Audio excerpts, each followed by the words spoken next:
Hello, good morning. ഇന്ന് രാവിലെ ബ്രേക്ക്ഫാസ്റ്റിന് ഒരു ഈസി മസാല ദോശയാണ്. ഇത് ഞങ്ങളിവിടെ സ്ഥിരമായിട്ട് ഉണ്ടാക്കുന്ന ഒരു മസാല ദോശയാണ് കേട്ടോ. വളരെ കുറച്ച് ഇൻഗ്രീഡിയൻസ് മതി, നോക്കാം. 2 ഉരുളക്കിഴങ്ങ്, ആവശ്യത്തിന് ഉപ്പ്, കുറച്ച് മഞ്ഞൾപ്പൊടി, ഇത്രയും കൂടി ഇട്ടിട്ട് ഒരു 3 വിസിൽ കേൾക്കുന്നത് വരെ ഒന്ന് വേവിക്കുക. ഇനി നമുക്ക് കുറച്ച് മസാല റെഡിയാക്കണം. അതിന് വേണ്ടിയിട്ട് ചീനച്ചട്ടിയിൽ കുറച്ച് എണ്ണ, കടുക് പൊട്ടിക്കുക. അതിനുശേഷം അതിലേക്ക് കുറച്ച് ഉഴുന്നിടുക. ഈ ഉഴുന്ന് മൂക്കുമ്പോഴത്തേക്ക് ഇഞ്ചി, വെളുത്തുള്ളി, പച്ചമുളകിൻ്റെ അരി കളഞ്ഞതാണ് കേട്ടോ. ഇത്രയും കൂടി എടുത്തിട്ടൊന്ന് മൂപ്പിക്കുക.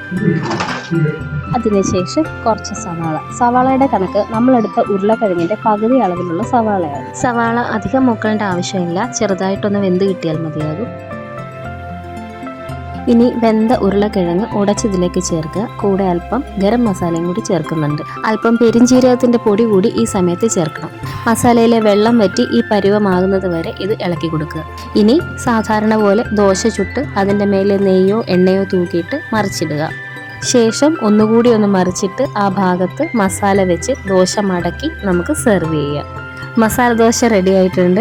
സാധാരണ ചമ്മന്തിയുടെ കൂടെ ഒക്കെ നമുക്കിത് സെർവ് ചെയ്യാവുന്നതാണ്. ഒരു ഉള്ളിച്ചമ്മന്തി കൂടി ഈ വീഡിയോയിൽ ഉൾപ്പെടുത്തിയിട്ടുണ്ട്, അതും കൂടി കാണാം. അധികം എരിയൊന്നും ഉപയോഗിക്കാത്തത് കൊണ്ട് കുഞ്ഞുങ്ങൾക്കും കഴിക്കാവുന്നതാണ്. ഉള്ളിച്ചട്നി ഉണ്ടാക്കുന്നതിനായിട്ട് നമ്മൾ എണ്ണയിൽ സവാള വഴറ്റിയെടുക്കുകയാണ്. ബ്രൗൺ നിറമൊക്കെ ആയി കഴിയുമ്പോൾ നമ്മൾ മുളക് പൊടി ചേർക്കും. ആവശ്യത്തിന് ഉപ്പും ചേർത്ത് നന്നായിട്ട് മൂപ്പിച്ചെടുക്കുക. അതിനുശേഷം ഇത് മിക്സിയിൽ നന്നായിട്ട് അരച്ചെടുക്കാം.